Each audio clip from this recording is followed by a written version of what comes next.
খাবারে আলাদা রাখি না, যে আমরা এমন ভাবে অনেক খাবার উৎপাদন হচ্ছে, অনেক মানে টেস্টি খাবার উৎপাদন হচ্ছে, যেগুলো খাইলে অনেক স্বাদ আছে যেগুলো যশোর জেলায় বেকারি যে মালিক সমিতি আছেন ওনাদের সহযোগিতায় আমাদের বাংলাদেশ নিরাপদ খাদ্য কর্তৃপক্ষ বেকারিতে যারা কাজ করেন মালিক ম্যানেজার ওনাদেরকে নিয়ে একটি প্রশিক্ষণ কর্মশালার আয়োজন করা হয়েছে। এই প্রশিক্ষণের মাধ্যমে মূলত দেখা যাবে যে বেকারিতে ওনারা কিভাবে উৎপাদন থেকে শুরু করে নিরাপদ খাদ্য প্রস্তুত করতে পারে। যেমন বেকারি প্রোডাক্ট কিন্তু অনেক ধরনের আছে, বিস্কিট, পাউরুটি, তো প্রত্যেকটা প্রোডাক্ট শুরু থেকে শেষ পর্যন্ত কিভাবে নিরাপদভাবে উৎপাদন করা যাবে মূলত আজকে সেটা সম্পর্কে ওনাদেরকে প্রশিক্ষণ দেওয়া হচ্ছে। এবং এই প্রশিক্ষণের পরে ওনাদেরকে প্র্যাকটিক্যালি দেখানোর জন্য একটি বেকারিতে নিয়ে গিয়ে একটি প্র্যাকটিক্যালি ট্রেনিং সেশন করা হবে।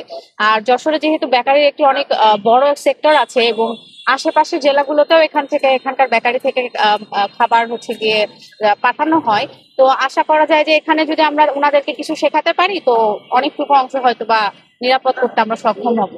বেকারি সেক্টরে 30 জনকে নিয়ে করার, কিন্তু ওনাদের অনেক আগ্রহ এবং ওনারা অনেক উৎসাহী হয়ে প্রশিক্ষণ নিতে আগ্রহী হয়ে অলমোস্ট 40 জনের মতন বেকারি মালিক এসেছে। পরিষ্কার পরিচ্ছন্নতা নিশ্চিত করতে হবে।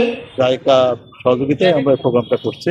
আমাদের মেন উদ্দেশ্য হচ্ছে যে যারা বেকারিতে কাজ করেন, বেকারিতে সমস্ত খাদ্যপণ্য উৎপাদন করেন, এই খাদ্যপণ্যরা যাতে নিরাপদ উপায়ে যে সমস্ত উৎপাদন চর্চা আছে সেগুলি ব্যবহার করে যাতে নিরাপদ খাদ্য উৎপাদন করা যায় এবং সেই খাদ্য আমাদের সাধারণ মানুষ খাবে, যাতে করে যে আমাদের যে এই যে খাদ্য খাওয়ার ফলে যে বিভিন্ন ধরনের রোগবালাই হয় সেই সমস্ত রোগবালাইগুলি কমবে, মানুষ সুস্থ থাকবে, মানুষ নিরাপদ খাবার পাবে। এটাই আসলে মূলত আমাদের উদ্দেশ্য।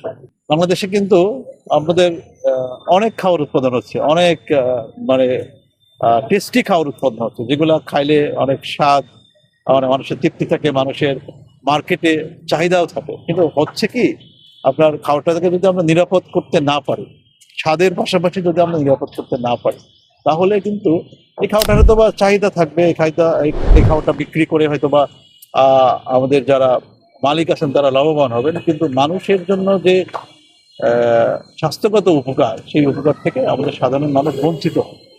তো এই যে নিরাপদ খাদ্য যাতে আমরা সরবরাহ করতে পারি মানুষের মাঝে, সেই কাজটা করার জন্যই Japan international cooperation agency Bangladesh নিরাপদ খাদ্য কর্তৃপক্ষের সাথে কাজ করে। যদি কোনোখানে অন্ধকার পৌঁছায়, কোনোখানে যদি সে ঘাপটি মেরে থাকতে পারে,